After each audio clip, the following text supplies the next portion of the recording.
तो भगवान स्वीकार करेंगे? नहीं स्वीकार करते, कभी नहीं स्वीकार करते।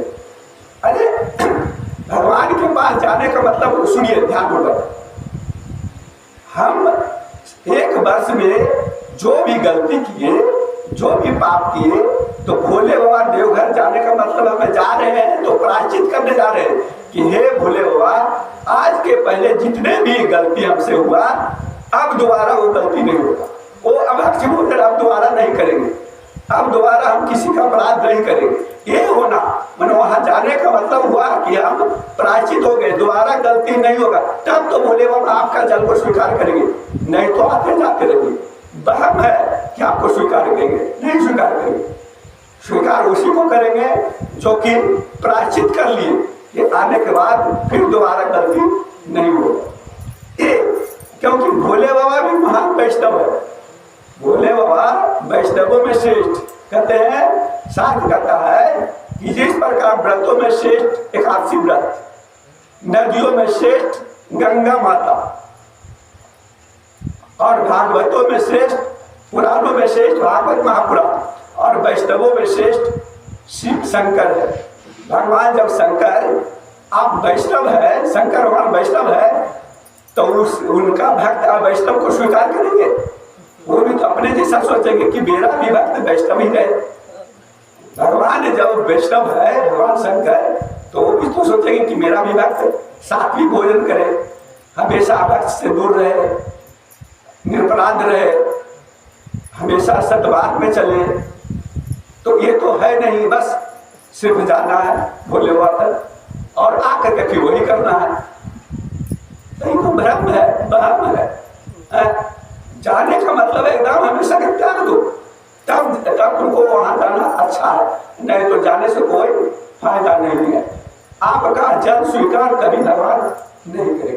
कोई भी रहे अपने हृदय को स्वच्छ करके जाएंगे। स्वच्छ करने का मतलब है कि दोबारा गलती न करे, अवक्ष भोजन न करे, दारू ताड़ी न पिए, किसी को कष्ट न दे। कष्ट ये नहीं होता है कि हम सिर्फ मारे पीटे गाली गलौज करने, वाणी से भी मन से भी किसी के बारे में अहित न सोचे, तब तो भोले बाबा स्वीकार करते हैं, नहीं तो स्वीकार नहीं करेंगे कोई भी रहे। जो पुरुष नियम पूर्वक इस कथा का भक्ति भाव से श्रवण करता है और जो शुद्ध अंतःकरण भगवत भक्तों के सामने इसे सुनाता है, वे दोनों ही विधि का पूरा पालन करने के कारण इसका यथार्थ फल पाते हैं। उनके लिए त्रिलोकी में कुछ भी असाध्य नहीं रह जाता है। अब श्री सुखदेव जी महात्म कहने के बाद अब सुध जी श्रीमद् भागवत महापुराण में प्रवेश कर रहे हैं। ये भागवत कथा की महात्म क्या है कि भागवत का महत्व क्या है, भागवत श्रवण करने से क्या होता है, किस किसने सुना है, किस किसने श्रवण किया है, किसका उद्धार हुआ, किसका कल्याण हुआ, कैसे कल्याण हुआ, ये सब कथा कहे। अब सुध जी श्रीमद् भागवत कथा प्रारंभ करते हैं। ये प्रथम स्कंद प्रथम अध्याय सूत से शौनक जी ऋषियों का प्रश्न। यहाँ पर शौनक जी श्रोता है और सूत जी व्यास यानी प्रवक्ता है। सूत जी मात्र 16 वर्ष के आयु के, लेकिन शौनक जी हजारों वर्ष के आयु के, यानी सूत जी ज्ञानी है, बल्कि कितनों बड़ा उम्र के हो, लेकिन ज्ञानी जो होता है कितना भी छोटा हो लेकिन ज्ञान से प्रवृत्त है तो बड़ा वो होता है, सबसे श्रेष्ठ होता है, उन्हीं का माता होता है। ज्ञानी को बड़ा कहा जाता है, उम्र से बड़ा है उसको बड़ा नहीं कहा जाता। क्या कहते हैं, जन्मवादस्य तो अन्व्यातीतर चार्थे अस्मिज्ञेश्वरा तेने ब्रह्महराय आदि कव्ये मुह्यन्ति यत् सूर्य तेजो वारी मृडामेधाविनियो यत्र त्रिशोर्गो वृषा धाम्ना श्रेण सदा निरस्तकूकं सत्यं परं धीमहि। कहते हैं, देखिए इस श्रीमद् भागवत में मंगलाचरण हुआ है, तो श्रीमद् भागवत में मंगलाचरण हुआ है, किसी का नाम नहीं है, कोई भगवान का नाम, न विष्णु का नाम है, न ब्रह्मा का नाम है, न शंकर का नाम है।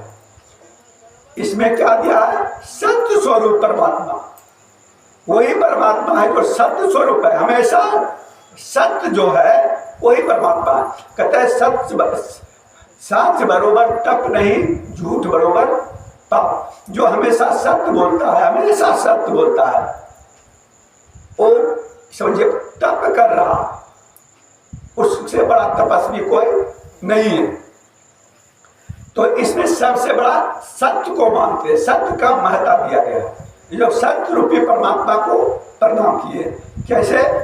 जिनमें सब जगत की सृष्टि, जिससे इस जगत की सृष्टि, स्थिति और प्रलय होते हैं, क्योंकि वह सभी सद्रूप पदार्थों में अनुगत है और असत पदार्थों से पृथक है।